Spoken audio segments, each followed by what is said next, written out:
it is important for the design community in this space to really spend time observing what are the new work behaviors, whether they are hybrid work behaviors or people in office behaviors. Redefining the nature of work is essential to redesigning the nature of the workplace. The human experience is the central thing. When you think about the workplace, we're thinking about humans that come to a place to do work. And more often than not, over centuries, and certainly over the 20th century leading up to this pandemic in the 21st century, we were focused on the work more than the human that did the work. And if people did think of the human experience, it was the exception to the rule, while the rule was about the work. And I think the human experiences come to the fore here of how workers in the work environment are viewed. Do we understand human experience down to the individual, not to the general faceless populace, but to the individual? Do we understand how to define human experience? And then using that definition, how would we validate human experience through measurement, through benchmarking, through an understanding? And even if we did come up with these measures, so what? What is that going to do for us? How is that going to change the way that the design community approaches human experience design in the workplace?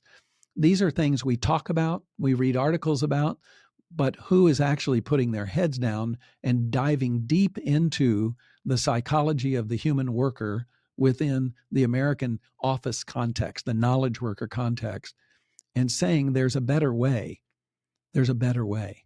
And I think that it's critical for those who have been in this space for so long, architects, interior designers, MEP engineers, structural engineers, building product manufacturers, all of these stakeholders, to come together in a collaborative way and re-explore what does it mean to design wholly for the human experience that results in higher productivity, predictable profits for the companies you work for, significant retention of good talent within the office space, and delighted clients.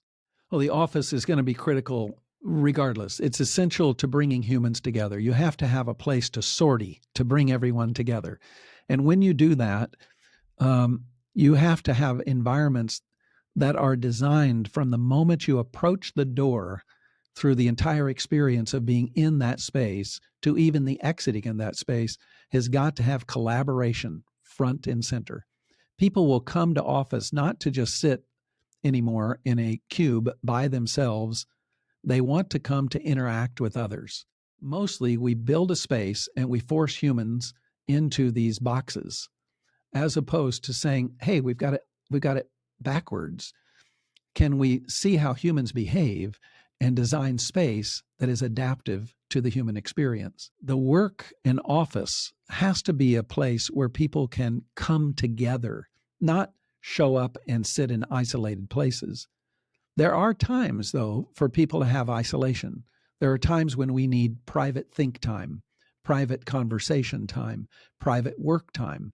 And so you have to build environments and design environments that are flexible and adaptive to the needs of the workforce.